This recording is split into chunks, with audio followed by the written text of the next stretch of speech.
I used to be afraid of police officers because every interaction I had with them was negative, and I had seen them actually like harm people, kill people. But then I remember talking to one during a safegrowth training on a couple of occasions, and you would never sit down and have like lunch with a police officer if you're not in this training together. And so we began to see each other differently. This is Safe Growth, a podcast series brought to you by Alternation. We tell stories about the power of community and a unique urban planning method that is bringing people together to build safer neighborhoods. I'm Callum Lyons. When you talk about safety, it's about everything and nothing at the same time. It touches so many facets of people's lives that it's hard to wrap your mind around and your head around. But if you give people a concrete understanding of what safety is and what it's not, and you give people some common concepts and tools and frameworks, then it's pretty amazing to see what they can do with it. Melissa Kim lives in Philadelphia, a city best known as the birthplace of American democracy. Tourists flock to Philly to glance at the Liberty Bell, take a tour of Independence Hall, and try the world-famous cheesesteak. If you ask a local what makes their city special, they'll likely say something else. It's neighborhoods. With over 200 diverse neighborhoods to explore, Philadelphia is a cultural mecca. But amidst the active commercial corridors and colorful murals adorning these eclectic communities is a dark reality. Philadelphia is just kind of known for having some of the highest crime rates in the country. And it depends on the neighborhood too. Like some neighborhoods have really high concentrations. And so that's kind of like a negative way to start, but just from a purely statistical perspective, that's what the statistics indicate. Melissa works for the Local Initiative Support Corporation, or LISC, a national financial institution which funds local not-for-profits and community-based organizations. LISC's mission is to turn high-crime neighborhoods into livable communities. I am the deputy director of LISC Philadelphia. I've been here for 6 years. I started as a program officer, and that's when I first got to know Greg and the safe growth work. LISC invests in areas like education, health, and housing, but that's just the start. To do what they do, they also work closely with neighborhood residents. A lot of the neighborhoods we work in are considered low income, predominantly people of color. And we just found that in those neighborhoods, policing is a real issue. They don't treat all neighborhoods equally. Some neighborhoods get a lot of police service, like patrol response to their 911 calls, but some folks don't get any service at all. And so much of the solution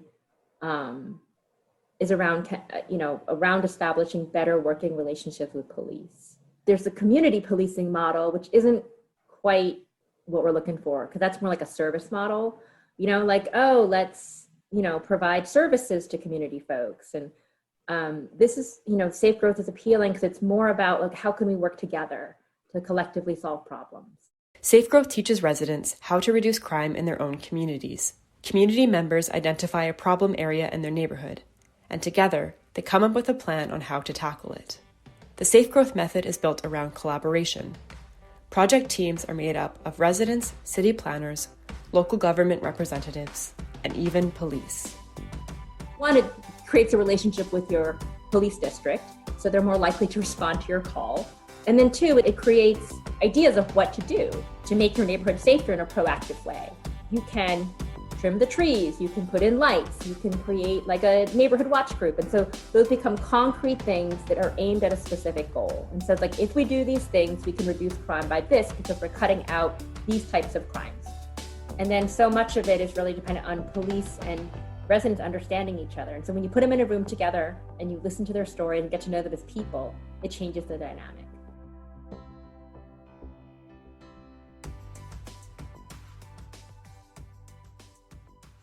We definitely need to collaborate with the police. That it is not an option to say, you, the police, you're, bad entity, and we, want nothing to do with you. We face some real crime in our neighborhoods. So walking away from them, it's just not a possibility.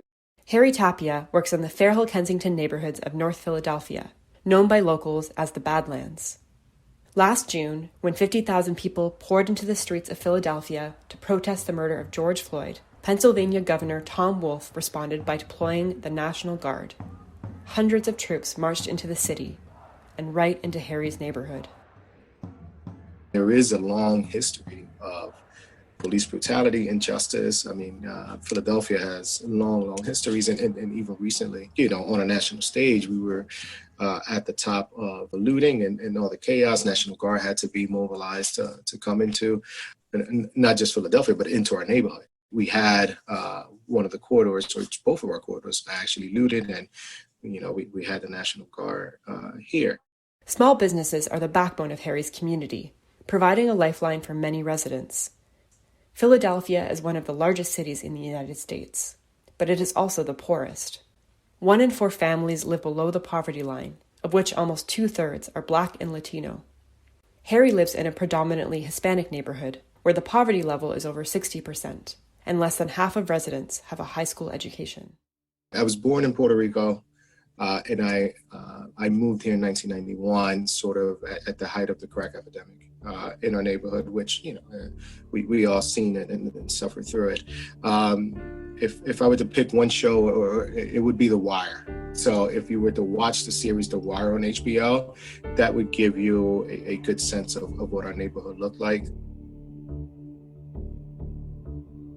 Very high crime, murders, open air drug market. Pretty much we ran it all. So really tough neighborhood to grow up in. However, we had a lot of decent working class families, and that's why ASE does what we do. ASE was founded in the early 1980s to create economic opportunities and low-income housing for residents of Fair Hill, a neighborhood which has made headlines as the city's most dangerous. As ASE's Director of Operations, Harry oversees community development initiatives, from small gardening projects to his most recent project, a $13 million recreation center for the neighborhood. Our service area, it's about 1 square mile.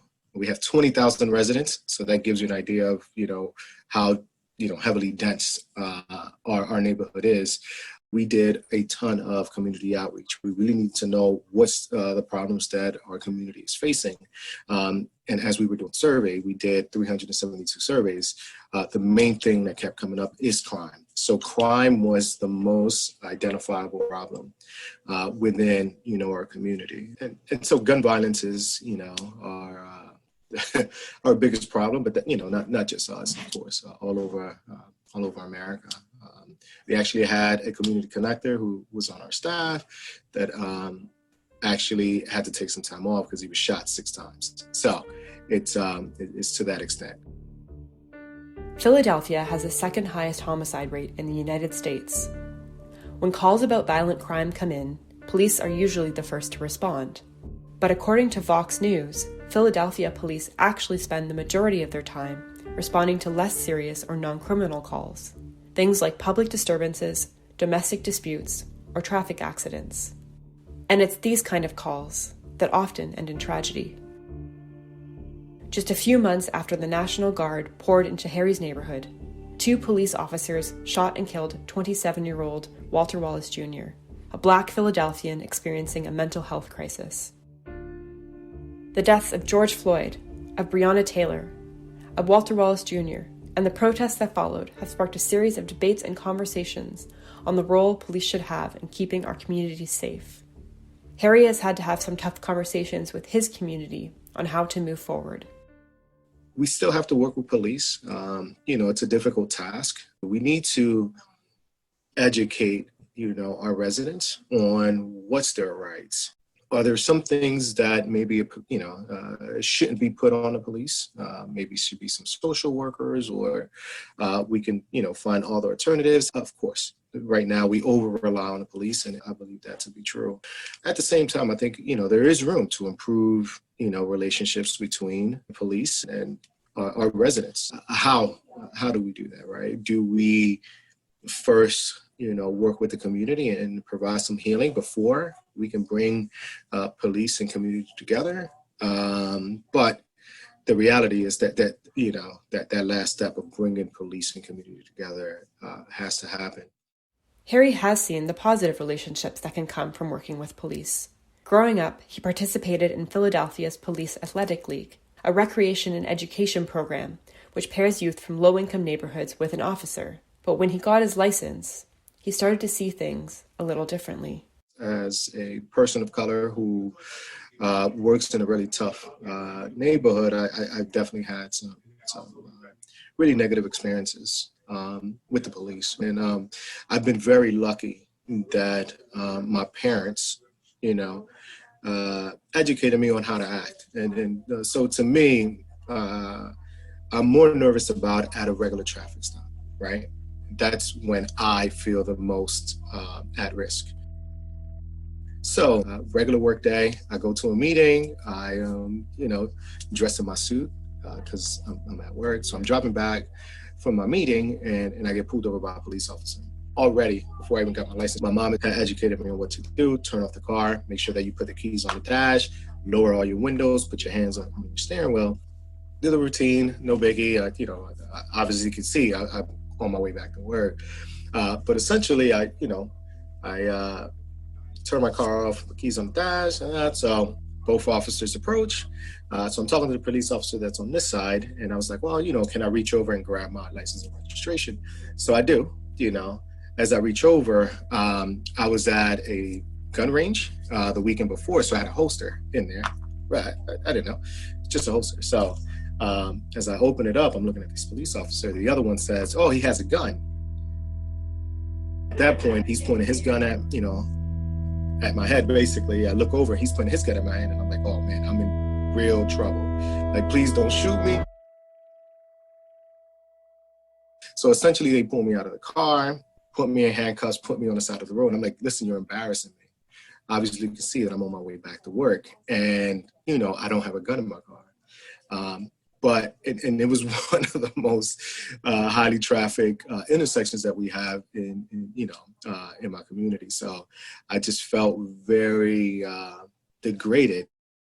What happens in many of the communities where there's a poor relationship between the police and the residents, where there's racial tensions, where there's George Floyd catastrophes that have happened, and you talk to those cops, you find out what was going on, what were you thinking when this happened, what the hell was wrong with you? And what you find is a lot of the same things. You see a policing system in which the cops go to calls for service. They're not connected that well to the neighborhood at all. They spend time inside the patrol cars. And when you deliver services like that, the police and the community will always be disengaged with each other. This is Greg Seville, a criminologist and urban planner who lives in Denver, Colorado. It's much, much more difficult to express violence toward another person if you don't know who they are, or if you objectify them as the other, as the criminal, or as the person who's not part of our society. If you know them personally, you know who they are, you know their families, the ability that you have, the power that you have is far, far greater. Greg has always been fascinated with one question: what makes a city livable? After immersing in decades of research, one common theme kept popping up: safety. I started by studying crime and geography in universities and urban planning, looking at how cities are built and how people live and where they reside and how that comes about. And along the way, I got interested in the fact that one of the things that prevents livable places is crime, safety, and victimization. Later on, I became a police officer in Toronto with the Peel Regional Police and became a cop. And I went to calls for service, and I was a beat cop in a patrol car. I did all the things cops do. You go to calls and go to bar fights and go to domestic violence and all that sort of thing. And after a while, I thought, it's interesting that I'm going to one area of the city, but not the other. And I go to the same places over and over, the same bars, the same high crime apartment buildings. And I kind of had an idea why that was, but I didn't know how to put it all together. So what I did was I got involved with graduate studies, environmental studies, environmental planning, environmental affairs, and criminology. And I started to put all the pieces of the jigsaw puzzle together into a picture. And the picture was there were patterns, and the patterns had to do with planning and development and architecture. And where I ended up was in realizing that there was a way to prevent crime long before it happened. So that's what started my journey toward looking at different ways to build neighborhoods that a cop couldn't do. A cop could simply go to the calls after the crime already happened. Greg learned about a crime prevention program called Septet, Crime Prevention Through Environmental Design. Septet researchers found that crime wasn't spread across a city. Instead, there were hotspots, and one of the reasons was the design and architecture of those areas. Septet changes the physical design of a space to make it safer for communities. For example, a group of urban and city planners might redesign a park to encourage recreational use and reduce criminal activity. But Greg realized something was missing. So, in 2007, Greg launched Safe Growth. Over the years, I came across many different approaches. One, of course, was crime prevention through environmental design, but that wasn't enough. It was only the first step. I also needed to bring in police officers, so we developed policing programs. We also needed to incorporate planning and development, so we brought in the planners. And so ultimately, all these different perspectives came together into one sort of approach at the center of the jigsaw puzzle, and that's today what we call Safe Growth. Safe Growth builds on Septet by working directly with neighborhood associations and local advocates. Instead of crime prevention methods being implemented by cities for the community, strategies are co-created with the community.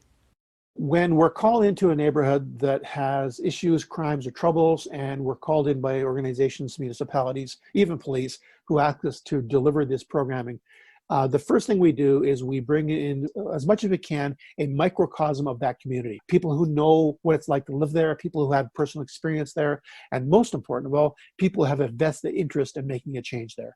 And that is, we bring in the residents who live there as much as we can. We bring in the people who run the shops and businesses. We bring in people from the municipal government, planners, politicians, and we bring in police. And they all participate in this programming. And so they'll come in and they'll take a class. And our classes are spread over a couple of months. And we have it's bookended with a workshop at the start and a workshop at the end.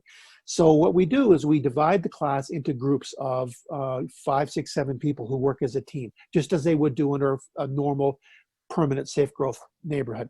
And then they do work in the field on their own communities, on real problems in between.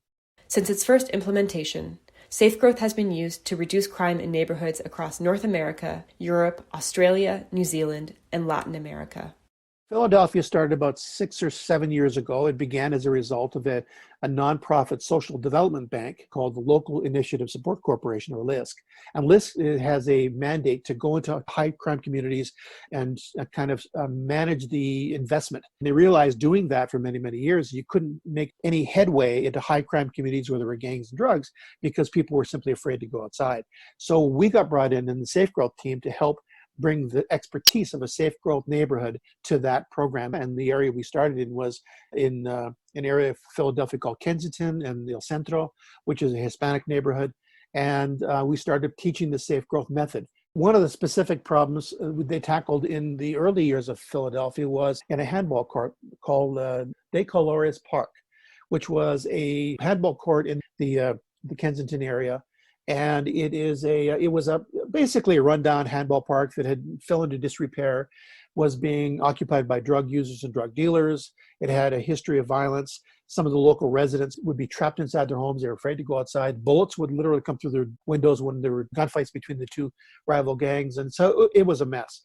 And so one of the teams decided to use that as an example. And over the period of 6, 8, 12 months, what they did was they started to renovate the court. They started to get local people involved, and the police were an integral part to this. The local B cops were terrific, and they started to actually, work with the kids in the community, work with the local nonprofit association, and then over the period of time, they got local residents involved. They got the local school involved. They cleaned the court. They fixed it up, and just by engaging people in a project that everybody worked together on, it gave them a common goal and a common objective. And that alone has a huge effect of mobilizing people and getting them excited about reinventing their own neighborhood. And within 6 to 12 months, they were able to turn it around and cut the crime. And now people use the park like it's a real park. If we know we are capable of cutting crime in our own communities, why are we so reliant on law enforcement? In a safe growth neighborhood, police have a much smaller role. Now, when we go into places using our crime prevention, our community development programming, the police are a part of it, but they no longer drive it. As a matter of fact, in other communities, we didn't involve the police at all. The caveat to that is you still need the police as a partner because there are many hardcore crimes and gangs and shootings in which the police must be involved. So this is how you turn neighborhoods around. The citywide, statewide, province-wide approaches, they're fine, but ultimately, there's no way to get ownership by people who actually live in the neighborhood. They just don't care because they're not doing it themselves. The premise to safe growth isn't that you do it 2 of them or 4 of them, but you do it with them. We have a great relationship with the captain of the 25th Police District. So the captain actually gave us 2 police officers for 8 weeks in a row, every Saturday. Now, those police officers, they would come in civilian clothes. They would be part of this community discussion. So you have seniors with, high school students with a police officer, and they're all just, discussing really tough subjects. Remember Harry? 5 years ago, he attended a training led by LISC. You heard from their deputy director, Melissa Kim, at the beginning of this episode. That's when he first met Greg.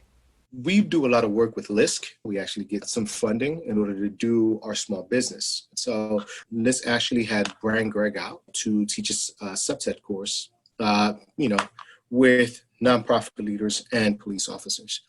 Under Greg's guidance, Harry undertook a crime study of his neighborhood. The next step was to get residents involved.